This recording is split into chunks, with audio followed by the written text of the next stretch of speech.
Salam alaikum. Merci de me rejoindre pour cette nouvelle vidéo dans laquelle on va corriger l'exercice numéro 5 de la première série sur les ondes mécaniques progressives. Cet exercice est extrait de l'examen national 2018, session normale pour la filière de sciences physiques. L'objectif, c'est de calculer la célérité d'une onde ultrasonore dans un liquide. Avant de lire l'énoncé de l'exercice, commentons d'abord c'est quoi ultrasonore. Donc, il existe plusieurs domaines d'ondes sonores qu'on définit à partir de leur fréquence, et la gamme d'audition humaine, elle comprend des fréquences qui sont comprises entre 20 Hz et 20 kHz. Ça veut dire qu'ici, les sons qu'on peut entendre, ils ont cette fréquence-là. Au-dessus de 20 kHz, nous avons les ultrasons, ça veut dire des ondes ultrasonores. Donc ici, les sons, ils sont inaudibles, ça veut dire on ne peut pas entendre les ultrasons. Et en dessous de 20 Hz, nous avons les infrasons, ils sont aussi donc des sons inaudibles. Donc dans cet exercice, on s'intéresse aux ondes sonores, ça peut précisément déterminer la célérité d'une onde ultrasonore dans un liquide. Alors lisons maintenant l'énoncé de l'exercice. Les ondes mécaniques se propagent seulement dans un milieu matériel. Alors, c'est une information que nous avons vue dans le cours. Toutes les ondes mécaniques progressives nécessitent un milieu qui contient de la matière pour se propager. Donc, elles ne peuvent pas se propager dans le vide. Et leur célérité, ça veut dire leur vitesse de propagation, elle croît avec la densité du milieu où ils se propagent. Ça veut dire que plus le milieu est dense, plus la vitesse ou la célérité de propagation est grande. Et pour déterminer la valeur approximative de la célérité Vp d'une onde ultrasonore dans le pétrole liquide, on réalise l'expérience suivante. Donc, dans une cuve contenant du pétrole, comme vous voyez ici, on fixe à l'une de ses extrémités deux émetteurs E1 et E2, comme vous voyez ici, qui sont reliés à un générateur GBF, donc un générateur à basse fréquence, de basse fréquence. À l'instant T0 égale à 0, ici, les deux émetteurs émettent chacun une onde ultrasonore, une se propage dans l'air et l'autre dans le pétrole. À l'autre extrémité, ici, de la cuve, on place deux récepteurs, R1 et R2, l'un dans l'air et l'autre dans le pétrole. Les récepteurs sont à une distance L des émetteurs. La distance entre les récepteurs et les émetteurs, donc c'est L. On visualise sur l'écran d'un oscilloscope les deux signaux reçus par R1 et R2, par les récepteurs R1 et R2. Alors, nous avons comme données, les deux ondes parcourent la même distance, L égale à 1,84 mètres, donc c'est la distance entre les émetteurs et les récepteurs. La célérité des ultrasons dans l'air, c'est 340 mètres par seconde. Donc c'est la vitesse que nous avons trouvée dans l'exercice précédent. La sensibilité horizontale de l'oscilloscope, c'est 2 millisecondes par division. Ça veut dire que chaque division ici représente 2 millisecondes. Première question, les ondes ultrasonores sont-elles longitudinales ou transversales? Justifiez votre réponse. Deuxièmement, en exploitant la figure 2, celle-ci, déterminer la valeur du retard temporel taux entre les deux ondes reçues. Troisième question, montrer que l'expression de ce retard temporel s'écrit sous cette forme-là. Et finalement, trouver la valeur approchée de la célérité Vp. Alors, pour la première question, les ondes ultrasonores sont-elles longitudinales ou transversales? Justifiez votre réponse. Donc, dans l'exercice précédent, c'était la même question, mais pour les ondes sonores. Donc, les ondes ultrasonores, ce sont aussi des ondes sonores, et donc, elles sont longitudinales.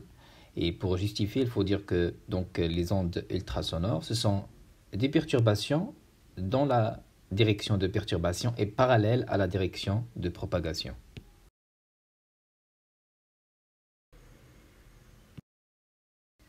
Passons à la deuxième question. En exploitant la figure 2, ça veut dire la figure de l'oscilloscope, déterminer la valeur du retard temporel taux entre les deux ondes reçues. Alors, avant de calculer le retard temporel, il faut d'abord comprendre pourquoi il y a un retard temporel.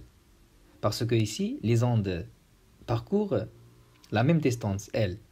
Et nous avons vu dans l'exercice précédent qu'il y avait donc ici un retard temporel parce que l'onde sonore émise par le haut-parleur, il arrive à R1 avant R2 parce que R1 est plus proche du haut-parleur.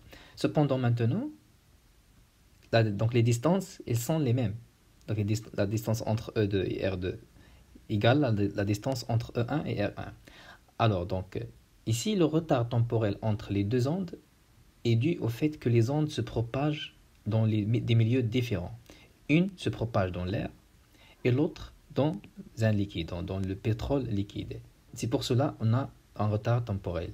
Et puisque la célérité croît donc avec la densité du milieu, et on sait que les liquides sont plus denses que l'air, donc la vitesse de l'onde ultrasonore dans le pétrole liquide est plus grande que sa vitesse dans l'air. Par conséquent, l'onde qui se propage dans le pétrole va arriver au récepteur R2 avant que l'onde qui se propage dans l'air arrive à R1. C'est-à-dire que cette dernière, elle va arriver à R1, mais avec un retard temporel tôt. Et donc c'est ce qu'on cherche ici. Et le signal que vous voyez ici, le signal en bas, il représente l'onde qui se propage dans le pétrole, car c'est le premier qui a été enregistré. Comme j'ai dit, donc ici l'onde il va arriver à R2 avant que l'onde ici arrive à R1. Et donc le signal ici, il représente donc l'onde sonore qui se propage dans le pétrole liquide. Et donc nous avons vu ça dans l'exercice précédent. Le retard temporel correspond au décalage entre le début des deux signaux ou la fin des deux signaux. Donc soit on prend le début, soit la fin. Et donc je vais prendre par exemple le début des deux signaux. Le décalage entre le début des deux signaux et correspond donc à deux divisions comme vous voyez ici. Donc deux divisions. Alors taux donc égale à 2 divisions et on va utiliser la sensibilité horizontale et la règle générale que j'ai donnée donc, pour l'oscilloscope pour faire ce calcul. Donc voilà, donc taux c'est 2 divisions. Maintenant on va utiliser le fait que pour chaque division il représente 2 millisecondes. Donc taux est égal à 2 divisions, donc fois la sensibilité horizontale qui est 2 millisecondes par division. Donc, il nous reste tout simplement taux est égal à 4 millisecondes. Donc, on peut la convertir en secondes en multipliant par 10 à la puissance moins 3. Donc, voici la règle qu'on a utilisée. Il faut la retenir et utiliser cette règle à chaque fois que vous avez un oscilloscope dans l'exercice ou bien disons, si vous avez comme donné la sensibilité horizontale, il faut toujours utiliser cette relation qui est simple pour calculer le retard temporel. Passons à la troisième question. Montrez que l'expression du retard temporel taux s'écrit sous cette forme-là. Donc il s'écrit en fonction de L, la distance entre les émetteurs et les récepteurs, et les célérités de propagation dans l'air et dans le pétrole liquide. Alors, il faut comprendre cette question. Donc, commençons par établir les équations qu'on va utiliser. On sait que le pétrole est plus dense que l'air. Et nous avons dit donc, que la vitesse, la célérité de propagation de l'onde dans le pétrole est plus grande que la célérité de propagation dans l'air. Donc, nous avons V du pétrole, donc supérieur à V dans l'air. Donc, puisque la vitesse, disons la célérité de propagation dans le pétrole est plus grande, ça veut dire que le temps mis par l'onde ultrasonore qui se propage dans le pétrole pour arriver au récepteur R2 est inférieur au temps que va mettre l'onde ultrasonore pour arriver au récepteur R1 lorsqu'il se propage dans l'air. D'accord? Donc le temps mis par l'onde qui se propage dans le pétrole, Tp, que je vais noter par Tp, est inférieur au temps mis par l'onde qui se propage dans l'air. D'accord? On va utiliser donc ces deux équations pour trouver l'expression du retard temporel. Alors, c'est ce que j'ai écrit ici. Nous avons la célérité de propagation dans le pétrole est supérieure à la célérité de propagation dans l'air. Et nous avons le temps mis par l'onde qui se propage dans le pétrole liquide est inférieur au temps mis par l'onde qui se propage dans l'air. D'accord? Et on sait que le retard temporel entre les deux ondes, donc, il est défini positif, donc le retard temporel c'est toujours positif. Et donc, on peut écrire que taux, c'est la différence donc, du temps, donc c'est TA moins TP. Donc, on ne peut pas écrire TP moins TA parce que donc, ça sera négatif. Donc, on sait que taux est défini positif, donc c'est TA moins TP. Avec, donc TA c'est quoi? Donc, TA c'est la distance parcourue divisé par la célérité, donc puisqu'on parle du temps mis par l'onde qui se propage dans l'air, donc ici c'est la célérité de l'air. Et pour TP, donc le temps mis par l'onde qui se propage dans le pétrole liquide, donc TP, c'est la distance, donc la même distance, nous avons dit que c'est la même distance entre l'émetteur et le récepteur, donc divisé par la célérité de propagation de l'onde ultrasonore dans le pétrole liquide. Donc il suffit maintenant de remplacer les deux expressions ici, dans l'expression de taux. Donc nous avons taux est égal à L sur VR moins L sur VP. Et on peut donc factoriser par L pour trouver exactement l'expression donc du retard temporel qu'ils ont demandé dans l'exercice. Donc vérifions que c'est la même.